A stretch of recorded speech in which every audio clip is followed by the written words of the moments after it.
सास के साथ सोने वाली बहू। रजनी और अमर की शादी को अभी कुछ ही महीने हुए थे। अमर अपनी पत्नी रजनी से बहुत प्यार करता था। शुरू के कुछ दिन तो सब कुछ ठीक ठाक चलता रहा, लेकिन फिर छोटी छोटी बातों पर अमर और रजनी का झगड़ा होने लगा। अरे, तुमने फिर से गीला टॉवेल बेड पर डाल दिया। कितनी बार तुमसे कहा है कि सारा बेड गीला हो जाता है। अरे गुस्सा क्यों कर रही हो? गलती हो गई मुझसे, अगली बार ध्यान रखूंगा। बस हर बार पर बस यही कह के चल देती हो। सारा दिन सफाई तो मुझे करनी पड़ती है ना। देखो रजनी, इस तरह नाराज मत हो। मैंने कहा ना, मैं ध्यान रखूंगा आगे से। और फिर रात के वक्त रजनी अपना बिस्तर उठाकर बेडरूम से बाहर जाने लगती है। अरे क्या हुआ रजनी? सुबह वाली बात पर अभी तक नाराज हो क्या? नहीं, ऐसी कोई बात नहीं है। तो फिर तुम अपना बिस्तर लेकर कहाँ जा रही हो? मैं मम्मी जी के कमरे में सोने जा रही हूँ। मम्मी जी अकेली है ना। कैसी बात करती हो रजनी?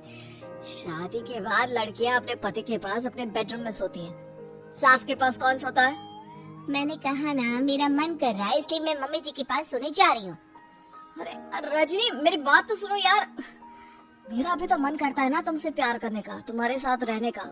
ऑफिस से थका हारा आया हूँ और तुम मम्मी जी के पास सोने जा रही हो।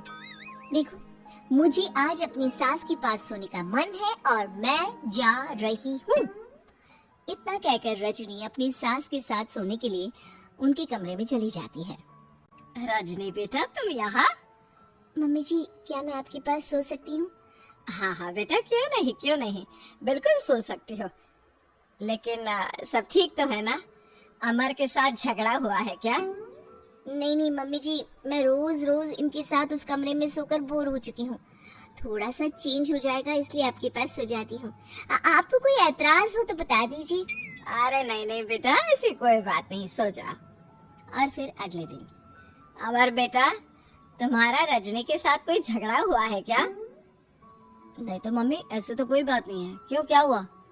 अरे वो कल रात मेरे कमरे में सोने आ गई थी, तो मुझे लगा सब ठीक तो है ना बेटा? नहीं मम्मी जी, वो ऐसी बस उसका मन किया होगा। कह रही थी कि मम्मी अकेली है, इसलिए आपकी चिंता हो रही थी। पर अगली रात को फिर से रजनी अपना बिस्तर उठाकर सास के कमरे में पहुंच जाती है। रजनी बेटा, आज फिर से मेरे पास सोने आ गई। मम्मी जी, आपको मेरा अपने पास आना अच्छा नहीं लगता? अगर ऐसी बात है तो मैं बाहर ड्राइंग रूम में चली जाती हूँ। अरे नहीं बेटा, ऐसा कुछ नहीं है। पर अमर अपने कमरे में अकेला होगा ना? अरे तो वो कौन से 6 महीने के छोटे दूध पीते बच्चे हैं, उनको डर थोड़ी ना लगता है। इतने बड़े हो गए हैं, 1-2 दिन अकेले सो लेंगे तो कुछ बिगड़ नहीं जाएगा। और इस तरह फिर तो ये रोज की बात हो गई। रजनी रोज अपना बिस्तर उठाती, अपनी सास के पास आकर सो जाती।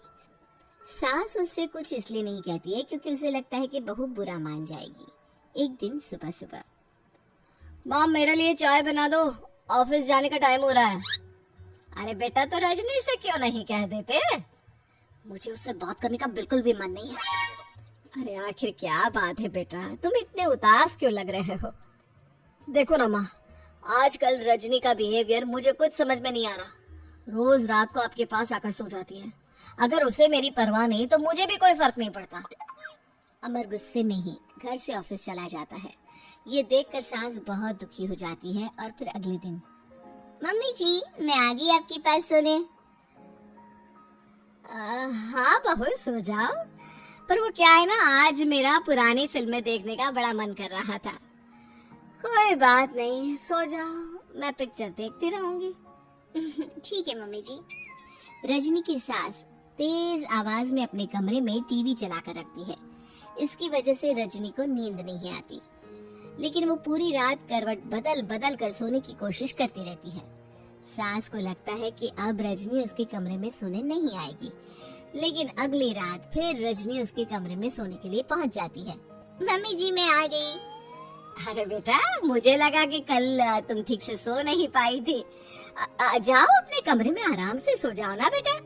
अरे नहीं मम्मी जी, कोई प्रॉब्लम नहीं है। इतना कहकर रजनी फिर से अपनी सास के कमरे में सो जाती है।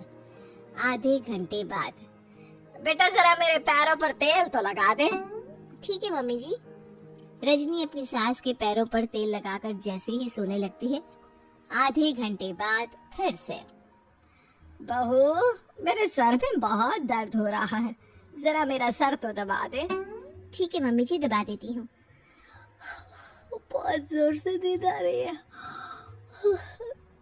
अपनी सास का सर दबाकर रजनी फिर से सोने की कोशिश करती है, पर आधे घंटे बाद फिर से, अरे बहू बड़ी जोर से प्यास लगी है बेटा, जरा किचन से पानी तो लेकर आ। अरे मम्मी जी, जैसे ही नींद आने लगती है खुशबू आग लेती है। रजनी चुपचाप जाकर किचन से पानी लेकर आती है। इस तरह रजनी की सास पूरी रात हर आधे आधे घंटे पर उसे किसी न किसी बहाने से जगाती रहती है। रजनी परेशान हो जाती है। सास को लगता है कि इस बार वो उसके कमरे में सोने के लिए बिल्कुल नहीं आएगी, लेकिन अगली रात फिर से रजनी वहां पहुंच जाती है। मम्मी जी, आज मैंने आपकी दवाई, पानी सब कुछ लाकर रख दिया है। अब आप प्लीज चुपचाप सो जाइएगा और मुझे भी सोने दीजिएगा। देखिए, 2 रातों से ना मैं सो ही नहीं पाई हूँ। अच्छा ठीक है बेटा, सो जा। थोड़ी देर के बाद रजनी की सास बहुत जोर जोर से खर्राटे लेना शुरू करती है। खर्राटे इतने तेज होते हैं कि रजनी के कानों में दर्द होने लगता है। हे भगवान, मम्मी जी को क्या हो गया है? क्या करूँ, कहाँ जाऊँ मैं? परेशान होकर रजनी वापस अपने कमरे में जाती है। रजनी, आज तो बहुत दिनों के बाद अपने बेडरूम में सोने आई हो। आ जाओ आ जाओ, वैसे भी तुम्हारे बिना मेरा मन नहीं लगता। क्या करती, तुम्हारी मम्मी के खर्राटों ने तो मेरी नींद उड़ा कर रखी है। अब मुझे यहीं पर सोना पड़ेगा। अगली सुबह, अरे रजनी बेटा, रात को कहाँ चली गई थी? मैं तुम्हें कितना ढूंढ रही थी, मैं तो डर ही गई थी, मेरी बहू न जाने कहाँ चली गई। कहाँ जाती मम्मी जी, अपने कमरे में गई थी। और आजकल ना आप मुझे जानबूझकर बहुत परेशान करती हैं। अगर मुझसे कोई गलती हो गई हो तो सीधे सीधे क्यों नहीं कह रही हैं? 3 रात हो गई है, मुझे ठीक से नींद भी नहीं आती। रजनी, ऐसे क्यों बात कर रही हो? मम्मी ने क्या कर दिया? आप अपनी मम्मी से क्यों नहीं पूछती? मैं बहू हूँ तो क्या इसका मतलब ये है कि दिन भर काम करो और रात में भी चैन से ना सो? रजनी बेटा, बड़ी नादान हो, इसीलिए तो जानबूझकर मैं ये सब कर रही थी ताकि तुम अपने पति के पास जाकर अपने बेडरूम में सो जाओ। शादी को सिर्फ 6 महीने हुए हैं और तुमने मेरे कमरे में आकर सोना शुरू कर दिया। यह तुम्हारी शादीशुदा जिंदगी के लिए अच्छी बात थोड़ी ना है बेटा। मम्मी, तो क्या आपने जानबूझकर ये सब किया था रजनी को समझाने के लिए? अरे तो और क्या करती, दुनिया की पहली बहू है ये जो पति को छोड़कर सास के साथ सोने चली थी। इसीलिए मुझे इसके लिए थोड़ा बुरा बनना पड़ा।